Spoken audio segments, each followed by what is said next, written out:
Goeiedag. Vandag lees ons in Matteus 7, waar Jesus ons nog steeds God se wil leer, as hy in vers 1 begin met vers 1. Moenie oordeel nie, sodat julle nie geoordeel word nie. Met dieselfde oordeel waarmee julle oor ander oordeel, sal oor julle geoordeel word, en met dieselfde maat waarmee julle vir ander meet, sal vir julle gemeet word. Nou, Matteus 7 vers 1 en 2 is 'n kragtige lering uit Jesus se bergpredikasie, en wat ons waarsku teen die oordeel om ander te oordeel, nê.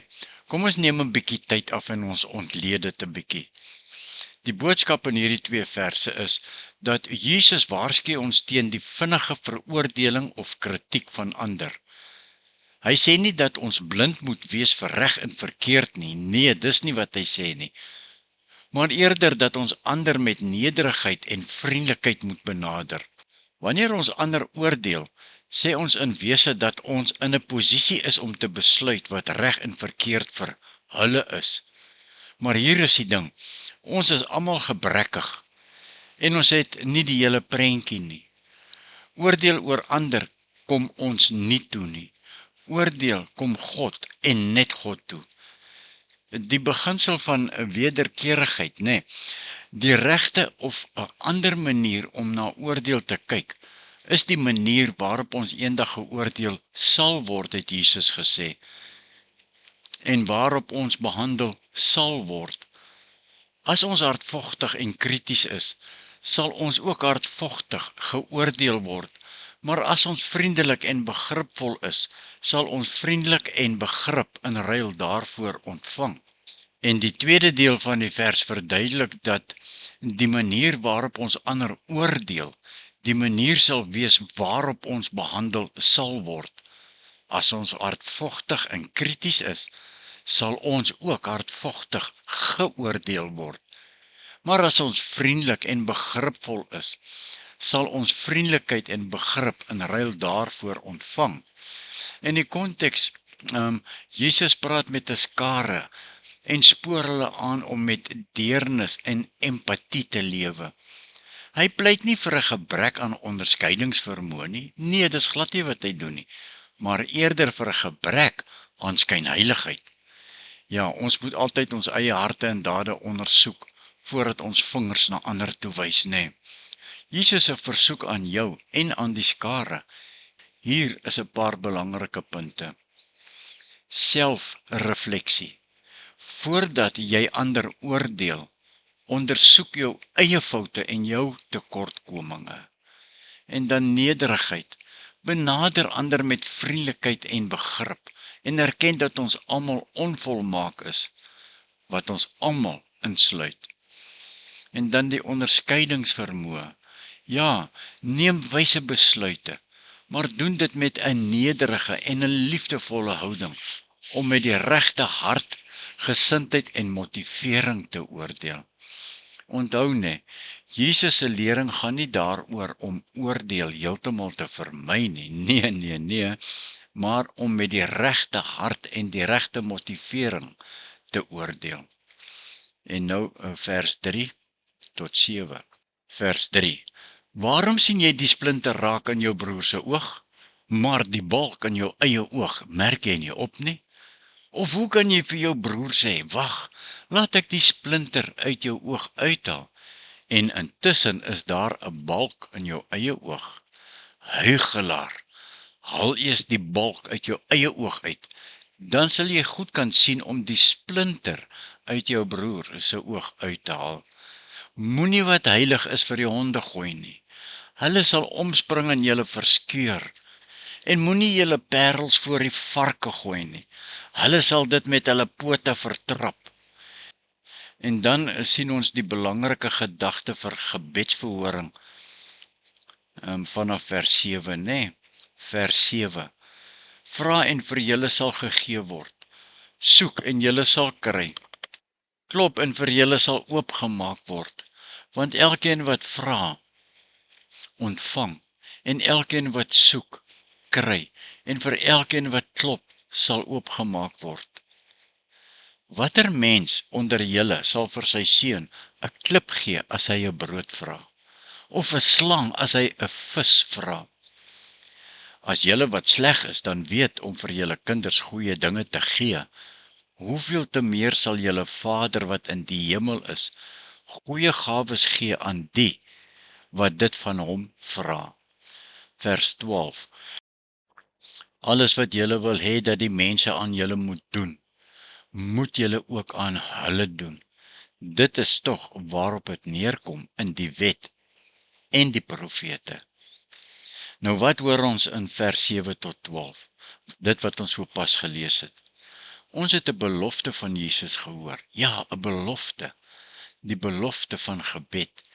Jesus moedig ons aan om te vra na sy wil, te soek en te klop vir redding en om volhardend en dapper in ons gebede te wees. Hy sê nie, dis 'n magiese formule nie, dis nie wat Jesus sê nie, maar eerder dat God 'n liefdevolle Vader is, wat vir ons goeie dinge wil gee. Jesus gebruik die voorbeeld van 'n ouer-kind verhouding, om God se bereidwilligheid te illustreer, om ons te gee wat ons nodig het.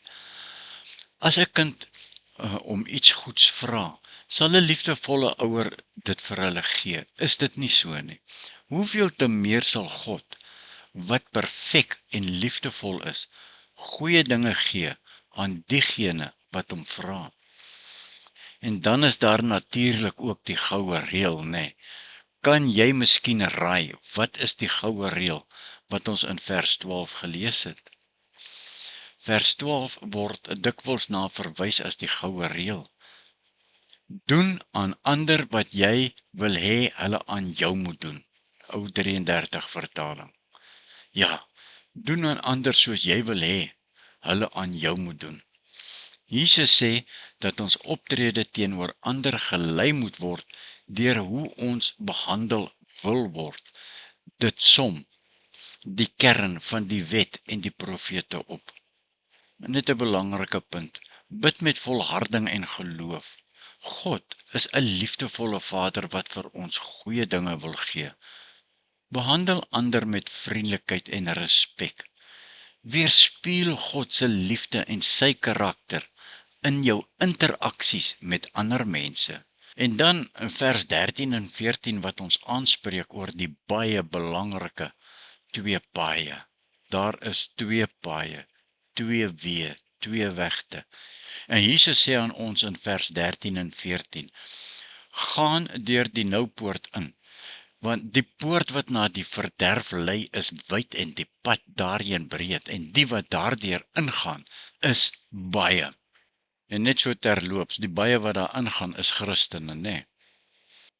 Ja, ongeredde Christene. Dis wie daar ingaan. Vers 14, maar die poort wat na die lewe lei, is nou en die pad daarheen is smal en die wat dit kry is min. En die wat dit kry is wedergebore kinders van die Here.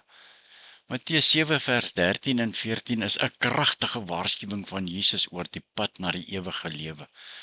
Kom ons ontleed dit, want die oorgrote meerderheid Christene kyk of verstaan dit verkeerd, of in hulle arrogansie neem hulle die oorhand, en hulle glo nie wat Jesus in hierdie twee verse uitspel nie. Hier hoor ons wat Jesus pertinent ons oor waarsku.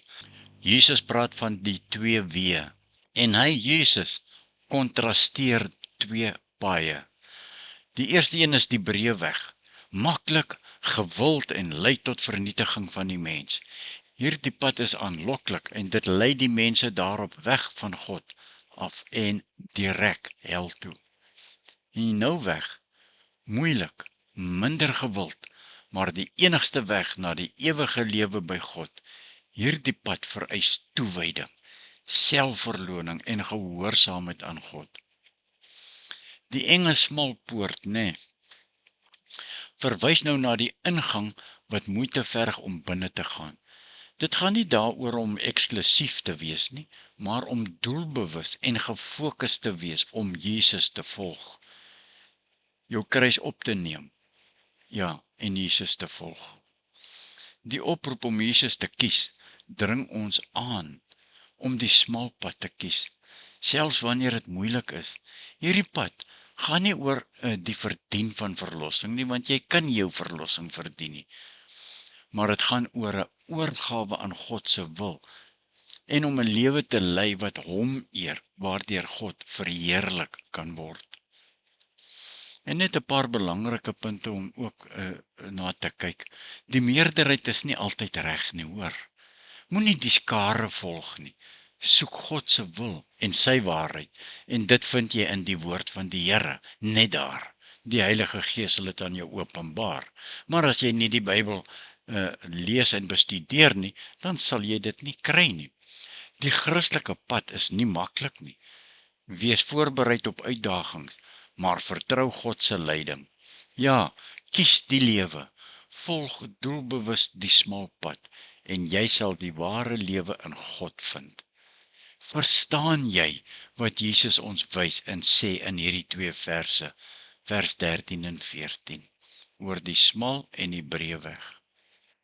Ja, en dan verder hoor ons Jesus se waarskuwing oor vals profete, daar in vers 15 tot 20. Vers 15. Pas op vir die vals profete, hulle kom na julle toe in skaapsklere, maar in werklikheid is hulle verskeurende wolwe. Aan hulle vrugte sal julle hulle ken. Kry 'n mens dan druiwe aan 'n doringstruike of vye aan dussels? Elke goeie boom dra tog goeie vrugte, maar 'n slegte boom dra slegte vrugte. 'n Goeie boom kan tog nie slegte vrugte dra nie. Dis onmoontlik. En 'n slegte boom nie goeie vrugte nie. Dis net so onmoontlik. Elke boom wat nie goeie vrugte dra nie, word uitgekap en in die vuur gegooi. So sal julle die vals profete dan aan hulle vrugte ken. Nou in vers 15 tot 20 waarsku Jesus ons teen vals profete, nê? Jesus waarsku sy volgelinge om op hulle hoede te wees vir valse profete, wat hulle sal probeer mislei. Hy raai hulle aan om op hulle vrugte te let. As hulle goeie vrugte dra, is hulle eg. Indien nie, is dit nie van God nie, is hulle ook nie van God nie. Dis 'n oproep tot onderskeidingsvermoë en waaksaamheid. En die kernpunt is dit: kyk na die vrugte van predikers, en nie net op mooi ingeleesde stories nie, 'n mooi preek wat ingeskryf is in die Bybel in nie. Moenie net na die voorkoms kyk nie. Die duiwel was die mooiste engel onder al die engele. Maar luister krities as jy na 'n ander persoon se boodskap luister. En daarna gaan ondersoek die woord wat gepreek is, en kyk of die woord reg gebring is, of dit is wat daar geskrywe staan, wat die persoon gelees het, oor gepraat het en geleer het. Luister mooi wat Jesus in die laaste versies vandag oor waarsku, nê? Vers 21 tot 28. Vers 21. Nie elkeen wat vir my sê, Here, Here, sal in die koninkryk van die hemel ingaan nie, maar net hy wat die wil doen van my Vader wat in die hemel is. Baie sal daardie dag vir my sê, ag Here, Here, het ons dan nie in u naam gepreek nie? Deur u naam bose geeste uitgedryf en deur u naam baie wonders gedoen nie? Dan sal ek Jesus openlik vir hulle sê, ek het julle nooit geken nie. Gaan weg van my af, julle wat die wet van God oortree. Elkeen dan wat hierdie woorde van my hoor en daarvolgens handel, kan vergelyk word met 'n verstandige man wat sy huis op rots bou. Die stortreën het geval en vloedwaters het afgekom. Winde het teen daardie huis gewaai en daaraan geruk, en tog het dit nie ingestort nie, want die fondament was op rots. Vers 26. En elkeen wat hierdie woorde van my hoor en nie daarvolgens handel nie, kan vergelyk word met 'n dwaas wat sy huis op die sand gebou het. Die stortreën het geval en vloedwaters het afgekom. Winde het teen daardie huis gewaai en daaraan geruk, en die huis het ingestort en is heeltemal verwoes. Vers 28. Toe Jesus klaar gepraat het, was die skare verbaas oor sy onderrig, want hy het hulle geleer soos 'n man met gesag, en nie soos hulle, skrifgeleerdes nie. Dus sê Jesus, ons moet kyk waar ons bou, hoe ons bou en wat ons gebruik om mee te bou. En onthou die hoeksteen op die rots is Jesus, né? Tot sover vandag. Môre lees ons hoofstuk 8. Seën en vrede vir julle, wat saam deur God se woord met ons wandel. Amen.